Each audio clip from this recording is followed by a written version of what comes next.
s'intéresser aux crypto-monnaies et à échanger sur des groupes de personnes qui sont depuis plus longtemps, vous verrez beaucoup de petits mots, d'abréviations qui semblent être un mystère.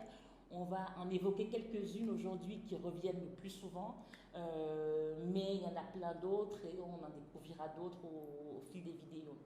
Le premier mot dont on va parler, c'est ATH, qui veut dire all-time high. C'est le plus haut niveau que la crypto-monnaie ait atteint en termes de valorisation. Par exemple, si on se met au 15 février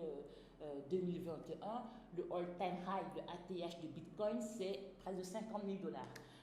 Donc voilà, ça c'est un premier. Le deuxième qui fait référence à une des stratégies dont on va parler, voilà, une stratégie pour gagner de l'argent sur les crypto-monnaies qui est de conserver à long terme, ça s'appelle HODL,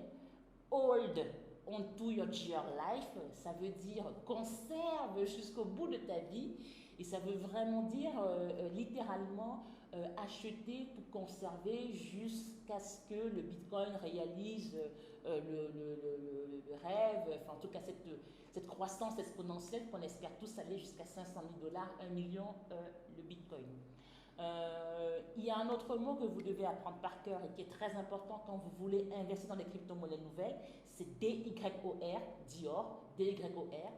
Do Your Own Research. Ça veut vraiment dire qu'avant d'investir dans un projet, il faudrait que vous vous intéressiez à comprendre c'est quoi l'équipe, quelle est la proposition de valeur du projet, en quoi c'est une nouveauté, comment est-ce que le projet, le produit va créer de la valeur, quel est le nombre de jetons de crypto disponibles dans le cadre de ce projet-là, est-ce que c'est rare, est-ce que est-ce que c'est décentralisé, voilà, donc do your own research. Il y a aussi souvent un mot qui revient, les whales. Les whales, c'est les baleines. Mais les baleines, en fait, ce sont des personnes qui sont souvent entrées dans la crypto très tôt ou alors de grosses institutions qui ont énormément d'argent et qui possèdent énormément de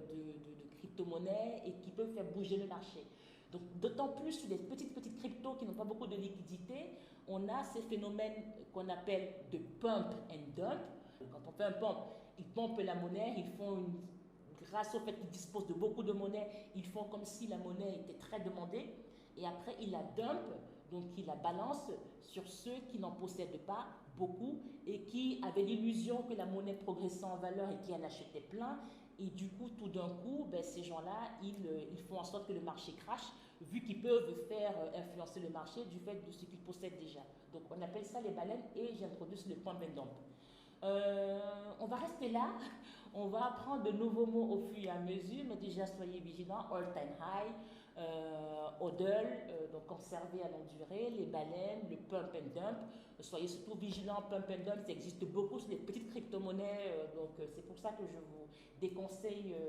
d'investir là-dessus, et surtout,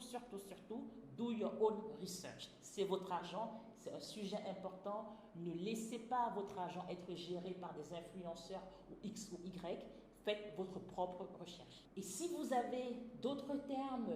auxquels vous avez été exposés, que vous rencontrez et vous voulez que j'élabore un peu plus dessus, mettez-les en commentaire, je vais les expliciter dans une prochaine vidéo.